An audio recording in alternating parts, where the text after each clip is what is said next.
So good afternoon everyone. फेरि पनि welcome to मेरो पेजमा अनि अहिले चाहिँ म किचनमा आइराखेको छु। मलाई चाहिँ एकदम आज चाहिँ पुरा चियाको तलतल लागेर चाहिँ यहाँ चिया बनाउँदैछु। हेर्न सक्नुहुन्छ।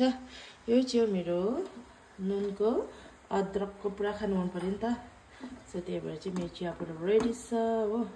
बाहिर वेदर पनि त्यस्तै भइरहेको छ हो। टी डे भइरहेको छ आज चाहिँ। अन्त सुन्नुहुँदैछ यस्तो डरलाग्दो गरम गुरुङ हुँदैछ। मलाई चाहिँ गरम गुरुङ चाहिँ एकदम डर लाग्छ। लाइटली नै यहाँ डरसरै भिडियो सुट गर्दैछु हो। अनि म चाहिँ सोचेको थिएँ उयो चिया बनाएर चाहिँ काम गर्छु भनेर फेरि पानी पो आउनु थाल्यो। आज काम नगर भनेको रहेछ मलाई। हेर नै मेरो चिया चाहिँ एकदम टेस्टी भएको जस्तो लाग्यो हेर्दै। टेस्ट गरेर भन्छु।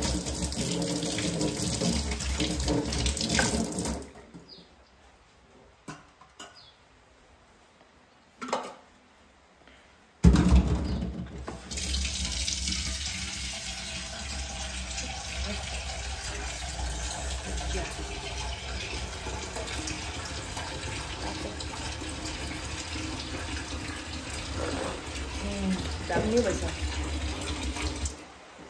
अम्बो पानी आएको होइन बाहिर। दामी भएछ भनेको जस्तो भयो आज चिया चाहिँ। अब सधैँ चाहिँ म त्यस्तो खाँदिनँ, अब कोही कोही बेला मात्रै हो। र आज चाहिँ एकदम टेस्टी भइरहेछ। हेर्न सक्नुहुन्छ वेदर। बाहिर पानी पनि पर्दैछ। मेरो चिया यस्तो छ हो। युकी चाहिँ तलै छ, आएकै छैन। लन्च पनि छैन आज। चाहिँ के खानुपर्ने हो बने खानु पनि अल्छी लाग्छ। मेरो यति बेसी चक्लेट त खाइसक्यो क्या दादाले।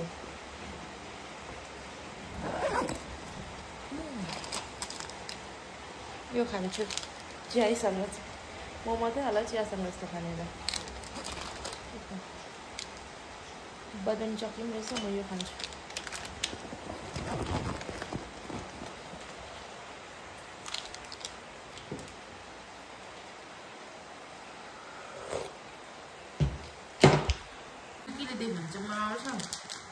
खान्छु लुकाएर खाँदैछु नि त, किनभने पुरा खोकी छ नि त उसलाई। त्यो भएर हामी दिएको छुइनँ। अहिले स्कुलहरू पनि लगेको छुइनँ हो।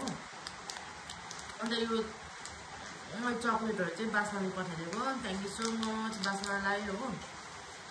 यति धेरै मिठाईहरू चक्लेटहरू पठाइदिएछ हो बासना बनाउँदा। थ्याङ्क यू सो मच हो। ड्राई फ्रुट्सहरू पनि यति बेसी पठाइदिएछ। अनि खाँदैछु चियासँग इन्जोय गर्दैछु है म चक्लेट। यहाँ चिया पनि छ।